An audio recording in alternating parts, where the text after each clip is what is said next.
Assalamualaikum warahmatullahi wabarakatuh.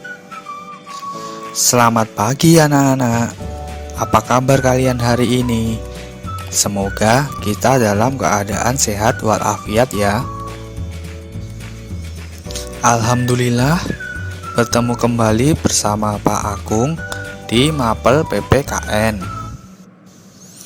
Sebelum kita memulai pelajaran hari ini, marilah kita membaca doa terlebih dahulu sesuai dengan agama dan kepercayaan kita masing-masing. Berdoa dimulai. Berdoa selesai. Pada pertemuan minggu lalu, di video sebelumnya, kita telah membahas mengenai peran perjuangan pemuda dalam organisasi kepemudaan dan arti dan makna Sumpah Pemuda dalam perjuangan kemerdekaan Republik Indonesia. Nah, pada pertemuan kali ini, kita akan melanjutkan pembahasan materi kita tersebut, yaitu bab 5 bagian B, tentang memaknai semangat kejuangan pemuda dalam perjuangan kemerdekaan Republik Indonesia. Dalam KBBI, pemuda adalah orang muda laki-laki. Jika arti pemuda ini dikaitkan dengan Sumpah Pemuda, tentunya arti pemuda ini bukan hanya laki-laki saja, tetapi pemuda dan pemudi. Jadi tidak hanya laki-laki, tapi laki-laki dan perempuan. Sejarah mencatat beberapa pejuang nasional yang berjuang dan meninggal di usia muda. Pahlawan tersebut diantaranya yaitu pahlawan yang pertama ada Wage Rudolf Supratman atau W.R. Supratman. Beliau lahir pada tanggal 19 Maret 1903 di Purworejo dan wafat pada tanggal 17 Agustus 1938 ketika beliau berumur 35 tahun. Pada saat Kongres Pemuda II, W.R. Supratman mendengarkan lagu ciptaannya yang berjudul Indonesia Raya melalui gesekan biola. Dan semua peserta kongres yang hadir mengucapkan selamat. Hingga saat ini, lagu ciptaannya tersebut menjadi lagu kebangsaan negara Indonesia. Nah anak-anak, jadi lagu Indonesia Raya ini yang menciptakan adalah W.R. Supratman. Lagu tersebut sampai saat ini menjadi lagu kebangsaan Indonesia. Lagu itu juga sering kita nyanyikan dan kita dengarkan pada saat upacara bendera pada hari Senin. Dan di acara-acara atau kegiatan-kegiatan yang penting itu sering juga dinyanyikan atau didengarkan lagu Indonesia Raya tersebut. Oke, pahlawan selanjutnya Chairil Anwar. Chairil Anwar adalah penyair angkatan 45 yang terkenal dengan puisinya yang berjudul Karawang Bekasi dan Aku.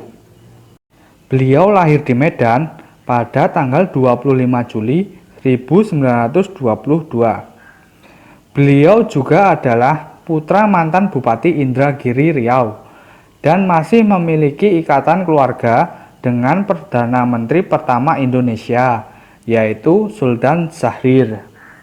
Nama beliau mulai dikenal ketika tulisannya dimuat di dalam majalah Nisan pada tahun 1942 sebagai penyair kondisi sosial dan perjuangan bangsa Indonesia yang mengilhami pembuatan puisinya.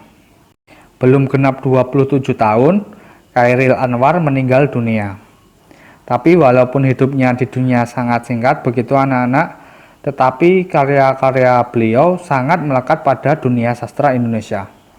Karya-karya beliau juga banyak diterjemahkan ke dalam bahasa asing, antara lain seperti bahasa Inggris, Jerman, dan Spanyol. Begitu anak-anak.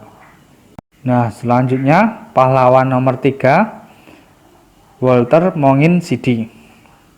Beliau merupakan pahlawan nasional Indonesia yang ikut memperjuangkan kemerdekaan Indonesia.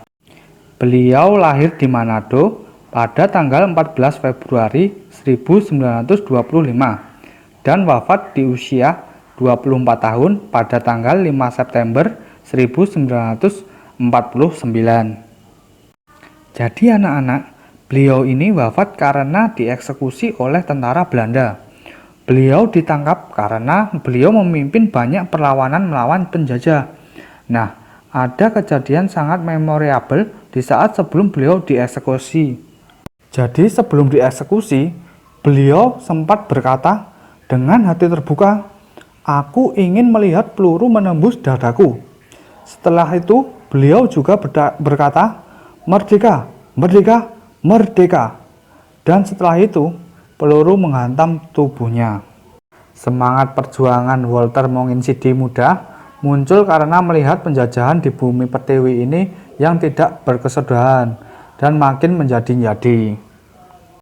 Selanjutnya, pahlawan nomor 4, I Gusti Ngurah Rai. Beliau lahir di Bandung pada tanggal 30 Januari 1917. I Gusti Ngurah Rai merupakan anak dari seorang camat petang. Dia tertarik dengan militer sejak kecil. Setelah Indonesia merdeka pada tahun 1945, I Gusti Ngurah Rai diangkat menjadi Komandan Tentara Keamanan Rakyat atau TKR Sunda Kecil.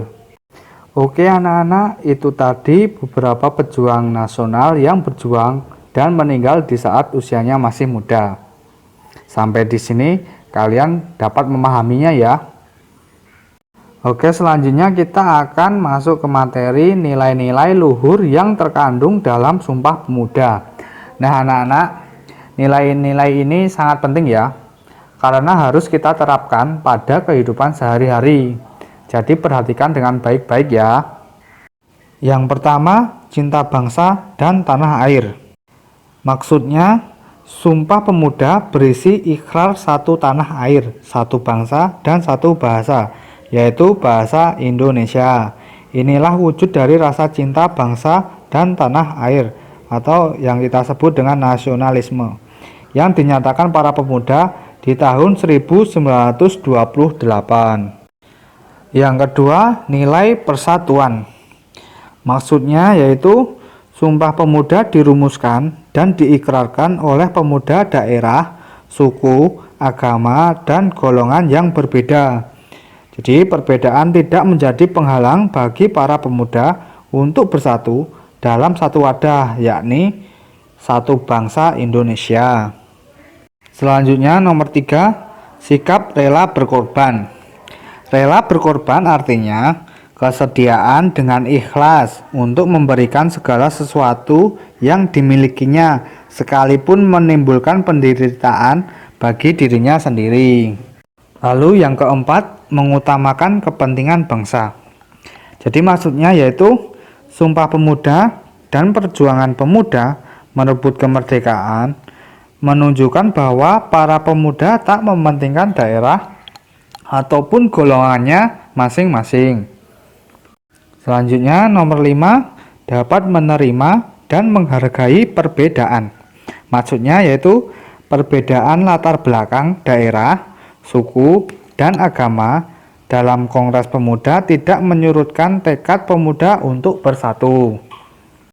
Oke anak-anak, selanjutnya nomor 6, semangat persaudaraan. Jadi maksudnya semangat persaudaraan dilandasi oleh semangat kekeluargaan. Kekeluargaan didasari saling menyayangi dan bertanggung jawab dalam mempertahankan nilai-nilai keluarga. Selanjutnya nomor 7, yang terakhir, meningkatkan semangat gotong royong atau kerjasama. Jadi maksudnya gotong royong itu berarti bekerja sama untuk mencapai suatu tujuan. Oke anak-anak, itu tadi ketujuh nilai luhur yang terkandung dalam Sumpah Pemuda yang kita harus contoh dan kita terapkan dalam kehidupan sehari-hari.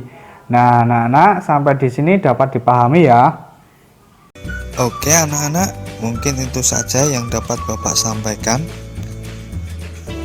Semoga bermanfaat dan semoga kalian dapat memahaminya ya. Saya akhiri.